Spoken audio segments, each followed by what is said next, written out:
नमस्कार जय जगन्नाथ मु जाज्ञसेनी आपण मानकु एकेडमिक स्टूडियो चैनल को पुणी थे स्वागत जनाऊँगी। जड़े सार मते लेसन नोट रो वीडियो रे कमेंट करथिले जे मैडम आपण प्रसार रे जो स्टेप गुडा को लिखुचंती सेटा सब प्रयोग रे रहबा कथा प्रयोग रो स्टेपटा प्रसार रहबा कथा कि प्रसार रो स्टेप गुडा किछि अवेयरनेस प्रकार रहबा कथा तो ए बोली किछि कमेंट करथिले मु आपनको मतामत को सम्मान दोछि सर। देखो मुझे जानी से भाव में मुझे लिखिली आपण मैंने मतामत दौरान मुझे ध्यान दौची मोर तर्जमा करुच्ची मोर लेखा को आउ अधिक भल हो पार केमती क्यों जगह भूल अच्छी केमती मार्जित करी तो आपण मतामत को मुझे बहुत सम्मान दिए और से बहुत ध्यान देकी मोर लेखा को और उन्नत करने चेष्टा करे। तेज चलतु आज आम से पंचपदी प्रक्रिया विषय टी बुझा जदि मोर किसी भूल होता है तो आपण मैंने मत पुनः कमेंट करूँ आउ जनातु आउ कि भल कहीकि केमती लेसन नोट लिखा जमीती कि आम सबुठ भल लेसन नोट लिखा आउ ठीक भाव में लिखा ये उद्यमटा केवल मोर नुहे उद्यम आम समस्त आपण मान सहित मिसबी आपण मानकर मतामत नेबी मुझे उपस्थापित करी आपण मान पुणी मोर जब भूल हुए आपण मैंने पुणी से भूलटा को मत दर्शे दिंतु मुझे आउ थे ठीक करी पुणी आपण मान संगे उपस्थित करी जमीती कि आमर लेसन नोटा सबुठ भल हो ठीक हो आम भूल लेसन नोट उपस्थापित करवानी जमती। तेज चलतु आज टी आम देखीदबा ये पंचपदी प्रक्रिया कौन यापर आम लेसन नोट केमती लिखा कौन करवा से संबंध में आलोचना करवा। देखु एठारे शारीरिक शिक्षा और सुस्थता आम पंचपदी प्रक्रिया नि देखो अदिति अदिति क्यों प्रकार कार्य सब दि जाइए ये शिक्षार्थी डाहाणु बाम को छोट रू बड़ क्रमे धाड़ी रे बांधी ठिया हेबे साधन कर्मी आमर शिक्षक से ट्रेनिंग लेखा तेणुक साधन कर्मी अच्छी एठारे शिक्षक आपण मैंने लिखिपारती शिक्षक से संख्या उपस्थापन को लिपिबद्ध करेंगे तापर साधारण भाव में एपट सेपट दौड़ा डेइबा और अनुकरणात्मक पशुपक्षी भली कार्यकलाप को साधन कर्मी सहित शिक्षार्थी मैंने अनुकरण करेंगे। तो अदिति क्यों प्रकार कार्य दिगला आज्ञा एठारे ये कार्य दिगला जमी गोटे सक्रियात्मक कार्य भली जहाद्वारा कि आमर जोटा मुख्य विषय वस्तु अच्छु से पहुँचापी शिक्षार्थी को गोटे प्रथम सोपान मिल जाव। अदिति स्टेप रे शिक्षार्थी तार पूर्व ज्ञान को संपर्कित करके पूर्व ज्ञान को आधार करके से मुख्य विषय वस्तु को पहुँचापी प्रस्तुत हेब। यह हूँ अदिति बोधरे विशेष उष्मीकरण प्रक्रिया जेहेतु एटा शारीरिक स्वास्थ्य विषय सोपान आपण को उपस्थापित करुच्ची। तो एठारे कौन कर शरीर को विषय उपयोगी करने साधन कर्मी आउ 4-5टी अधिक जटिल व्यायाम यथा गोटे स्थान में दौड़ा अल्प जोर दौड़ा दौड़ी डिया करवा दुई गोड़ द्वारा दुई पार्श्व को डेइबा इत्यादि प्रदर्शन करेंगे एवं शिक्षार्थी मैंने सेगुड़ी अनुकरण करेंगे। बोधरे आपण कौन करेंगे धारणा आसला बोधरे शिक्षक विषय वस्तु को उपस्थापित करेंगे शिक्षार्थी मैंने ताहाको बुझीबे केमते भल भाव में बुझे पारे सेटा शिक्षक ये कर्तव्य रहिबो भल भाव में बुझापी पिला माने बा शिक्षार्थी मैंने ताको अनुकरण करि पारंती। तापरे अभ्यास रे साधन कर्मी बा शिक्षक शिक्षार्थी मानक मध्यरे उपयुक्त स्थान रखी आग को छोट एवं पछ को बड़ क्रम रे श्रेणी रे आग पछ दल रे विभक्त करी ठिया कराइबे जेपरिक समस्त शिक्षार्थी साधन कर्मी को देखिपारे और कार्यक्रम अभ्यास कला बेले कौन से असुविधा सृष्टि न हुए। अभ्यास रे आमे शारीरिक स्वास्थ्य से प्रस्तुत करेंगे पिला माने अभ्यास करेंगे जहाँ शिखिले बोधरे जहाँ शिखिले ताहाको अभ्यास रे से माने अभ्यास करेंगे प्रैक्टिस करेंगे। यहाँ हूँ अभ्यास पर्याय रे शारीरिक शिक्षा रे कौन अच्छी ना गठनमूलक कार्यकलाप रही वज्रासन शिक्षार्थी माने साधन कर्मी सहित वज्रासन करेंगे और परवर्ती समय रे ताको अभ्यास करेंगे साधन कर्मी उक्त आसनर उपकारिता बुझेबा संगे संगे शिक्षार्थी को अभ्यास समय रे दरकार अनुजाई कार्यकलाप संशोधन करेंगे। प्रयोग रे कौन आसला आज्ञा संशोधन आसला अभ्यास रे जो कार्य पिला कला ताहाको यदि भूल होता है संशोधन करें आपण प्रयोग पर्याय रे अभ्यास पर्याय यदि किसी त्रुटि होता है ताहाको आपण प्रयोग पर्याय संशोधन करेंगे। जदि अभ्यास पर्याय त्रुटि न करिछि छुआटी ठीक भाव में अभ्यास कर सारी ताले प्रयोग पर्याय आपण कौन करेंगे ना अभ्यास रे जो कार्य देइथिले ताठु आउ टिके एडवांस बा ताठु आउ टिके उन्नत अधिक आमे कार्य देबा भल भल केमती आउ टिके अधिक भल शिक्षा आमे दबा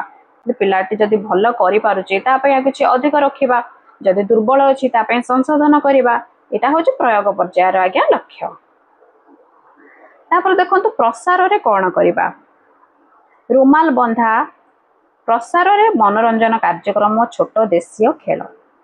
रुमाल बंधा खेल जेमती खेलिबे से खेलटा एटी खेलबा पे दिया जायछि। प्रसार रे केउ कार्य करा गला ना प्रसार रे जेउ शिक्षा आपण अधीति रे परिचय देले बोध रे आपण ताको बुझेइले धारणा देले सिखेइले अभ्यास रे ताको अभ्यास करेइले शिक्षार्थी माननकु प्रयोग रे ताको संशोधन कले आहुरी उन्नत धरणर सिखेइले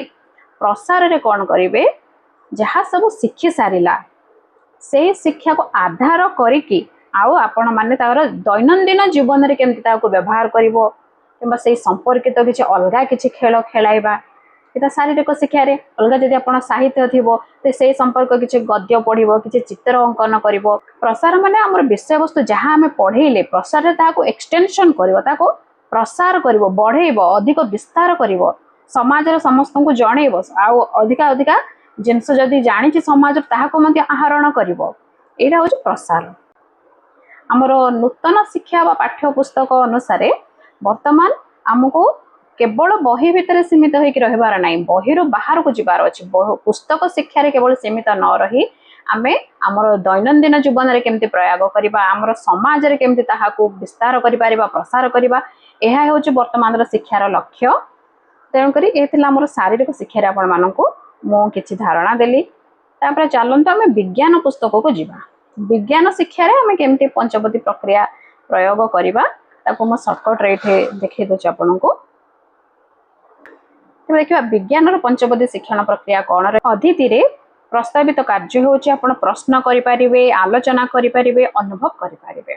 पूर्व ज्ञान को आधार करके करिवे सब कार्य किंतु आपण गणित पढौचंती आ साहित्य रो पूर्व ज्ञान को नेके करिवे जेउ प्रसंग पढौचंती आपण सही प्रसंग को आधार करके प्रश्न पचारिबे बा ए सब कार्य करिवे। जदि आपण गच्छ कहानी पढौचंती तले गच्छ संपर्कित पिलाटी कोन जानिछि उपकारी गच्छर नाम केतटी कुह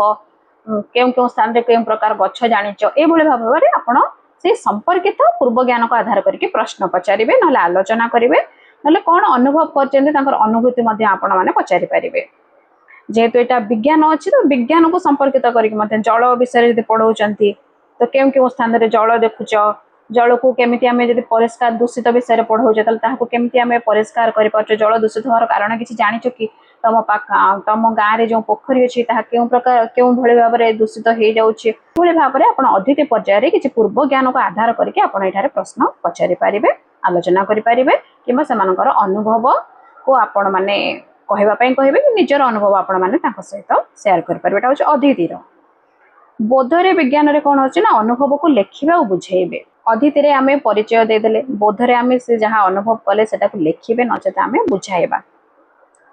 बोधर कार्य अभ्यास कार्य रे आधारित कार्य करिवे बारंबार प्रश्न पचारिबे अभ्यास रे आपण जहा बुझेइ देले जहा धारणा देले पिला मानन को ताहा को सामाने अभ्यास पर्याय रे सेही आधारित कार्य करिवे से कार्य करबा द्वारा कोन हबो ना से कार्य करबा द्वारा पिलाटीर अभ्यास हबो बारंबार से प्रश्न करिवो प्रश्न कले तार त्रुटि मध्ये हेउथिबो तार उत्तर शिक्षक देउथिबे तो आधारित कार्य बारंबार प्रश्न या अभ्यास रे रहिबो। प्रयोग निज जीवन रे उपयोग करिवे फलाफल लिखिबे स्वाध्याय करिवे प्रयोगटा आसी विज्ञान रे निज जीवन रे उपयोग करिवे जहा समाने शिखिले कोन शिखिले ताहाको समाने निज जीवन रे बा दैनंदिन जीवन रे समाने ताहाको केमति व्यवहार करि परिबो तो तार प्रयोग रे कोन करबा से केमिति उपयोग करि परिबा जहा शिखिला यदि नदी जल प्रदूषण को रोकिबाटा से शिखिछि ताले साको से उपयोग करिवो तार फलाफल लिखिबो को सोपान नेले आमे नदी जल को परिष्कार करि परिबा जल प्रदूषण हबारु आमे रक्षा करि परिबा स्वाध्याय करिवो जहा पढिला से निजे बुझी करी प्रयोग सोपान रे पढिबो। अभ्यास पर्याय रे जो कार्य करिथिबो से कार्य जहा शिखिला तार फलाफल लिखिबो से कार्य रु शिखि करी सर जीवन रे प्रयोग करिवो प्रसार रे निबंध करिवे सचेतन करिवे समाज रे वितरण करिवे सेटा केवल विज्ञान पाई निबंध करिवे सचेतन करिवे अन्य मानको आवार करबाटा कोठी आसे ना ज्ञानटा हम पढौचे केमते हमर समाज सुस्थ रहिबो हमर परिवार सुस्थ रहबा आमे सुस्थ रहबा तो ए विषय जदि पढ़िला प्रसार करिला अन्य मानक से आवार करि पारुचे ता ज्ञान बढ़िबो तार ज्ञानटा शिक्षार्थ आहुरी बढ़िबो प्रसार हेबो अवेयरनेस करेले सेथि पाई प्रसार रे दिया जायछि विज्ञान रो शिक्षण पाई सचेतन करिवो समाज रे वितरण करिवो प्रसार माने आपण माने केवल भाबंतुनी जे केवल अवेयरनेस पाई ही रहइबो एटा केवल विज्ञान रे से अवेयरनेस करिले तार ज्ञान बढ़िबो विज्ञान शिक्षा को जदि अवेयरनेस करबा अन्य मानक ताले विज्ञान संपर्कित ज्ञान बढ़िबो सेथि पाई हम विज्ञान शिक्षा रे दिया जायछि समाज रे वितरण करिवो पंचपदी प्रक्रिया को भल भाव बुझा भाषार पंचपदी शिक्षण प्रक्रिया को आलोचना करवा भाषा रे अतिथि रहिबो शिक्षकों भूमिका रे चित्र आधारित गप कहिबे प्रश्न आलोचना करिवे यह होचे अतिथि बोधरे शिक्षण कार्य माध्यम रे धारणागत स्पष्टता हासिल कराइबे यह बोधरे तापर देखंतु अभ्यास रे पाठ्यपुस्तक रे थिबा चित्र संबंधित प्रश्न उत्तर करिवे जदि चित्र न रहउची त जदि अभ्यास रे अन्य कोनसी कार्य थिबो प्रसंग आधारित प्रश्न रो उत्तर करिवे अभ्यास रे शिक्षार्थी माने निज पाठ्यपुस्तक रे थिबा अभ्यास कार्य करिवे जदि प्रसंग आधारित अन्य न कोनसी प्रश्न देथाय तार उत्तर करिवे प्रयोग रे निज पाठ्यपुस्तक रे थिबा अभ्यास कार्य को पढिवे शिक्षकों निर्देश को भल भाव रे सुनी उत्तर देबे एठारे प्रसंग रे बा पुस्तक रे जो बही रहिला ताठारु किछि अधिक आपण प्रयोग रे करिवे प्रसार रे निजे दल रे आलोचना करी ठीक भाव रे कार्यटी करिवे प्रयोग रे कोन हबो जहा शिखि सारले आउ किछि अधिक शिखिबे पुस्तक बाहरु दैनंदिन जीवन को आधार करी आउ किछि अधिक आमे शिखेबा ताहा होछि प्रयोग प्रसार रे जहा शिखिला ताहा को से उपस्थापित करिवो से निजे श्रेणी गृह रे उपस्थापित करू कि निज घरे उपस्थापित करि पारे नचेत से तार समाज रे मध्ये उपस्थापित करि पारे प्रसार हेउचे सेया जहा ज्ञान से शिक्षा कला ताहा को से समाज रे प्रसार करिवो ताहा को से निज सहपाठी सहित प्रसार करिवो ताहा को से निज शिक्षकों सहित प्रसार करि पारिवो तो केवल प्रसार नुह जे खाली समाज को आवार करिबा एटा केवल विज्ञान पे समाज को आवार करिबा प्रसार एठारे भाषा रे हे पारे निजरे दल रे बा निज सहपाठी सहित आलोचना करि पारे एटा मध्ये प्रसार हबो नचेत शिक्षक जे कोन से एक प्रकल्प देई पारंती भाषा संपर्कित किछि प्रकल्प देबे ताहा को से मध्ये घर को आनिबो जहा द्वारा कि तार ज्ञान बढ़िबो ए सब ज्ञान जोथरे बढ़िबो सेटा होछि प्रसार जो पुस्तक एवं तार डेली लाइफ को बेसिस करिकि जहा सब ज्ञान से शिखि सारिला प्रसार रे ताहा को से उपस्थापित शिखिथिबा ज्ञान को उपस्थापित करिवो ताहा होछि प्रसार शिखिथिबा ज्ञान को अन्य मानन को जणेबो ताहा होछि प्रसार शिखिथिबा ज्ञान रे अन्य मानन को सहाय्य मध्य करि परिबो ताहा मध्य प्रसार ए सब जिंस प्रसार रे जीवो केवल अवेयरनेस प्रसार रे जीवो नाही ताहा को इंक्लूड करिकि ए सब जिंस मध्य प्रसार रे जीवो एठारे गोटे आमे देखिबा गणितर प्रसार कार्य गोटे देखिबा प्रकल्प कार्य आपण दे परिबे माटी रे कार्डबोर्ड रे चकटा अट्टा रे आकृति गठन और पार्श्व धार शीर्ष चिन्हट करिबा दलगत कार्य जोड़ी कार्य व्यक्तिगत कार्य एटा शिक्षार्थी माने करिवे पाउरुटीर आकृति गाजर आकृति किपरि भिन्न बा जोड़ी कार्य द्वारा करि परिबे एबे हम जे एमसीएम रे शिखिचे जो जोड़ी कार्य से जोड़ी कार्य माध्यम रे केमते करिवे तो ए प्रसार करबा द्वारा कोन हला जहा से शिखिचे आकृति विषय रे शिखि सारिचे आउ ताको शिखेबार नाही से जहा शिखिचे सेटा को से आम आगे उपस्थापित करिवो और तार घरे उपस्थापित करिवो न तार सहपाठी सहित उपस्थापित करिवो तो आशा करूचे आजिरो भिडियोटी उपयोगी होई पारिथिबो आमे प्रयोग एवं प्रसार विषय रे भलो भाबरे आलोचना करि पारिचे जदि भी किछि भूल रहिला आपण माने मतामत दियंतु म आपनक मतामत को स्वीकार करिवे सम्मान देबे धन्यवाद।